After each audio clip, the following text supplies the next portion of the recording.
السلام عليكم ورحمة الله تعالى وبركاته. خصنا نعود في الرق إبراهيم توصلني جزاك الله خيرا.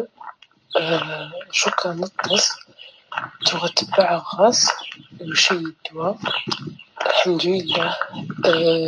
تبع يعني قلنا الحمد لله يدوب تسعة دي الزواج ونش غاري الخطوبة إن شاء الله أو ندعي وخصو رقي إبراهيم يشيج نصيحة صغار يعني من غير قبل الخطوبة على حسب انت السن الحالية، على حسب يعني العين، على حسب الحسات المالية وخصو غادي يوش يعني مريخص يشيج نصيحة في سبيل الله منايا يتستر.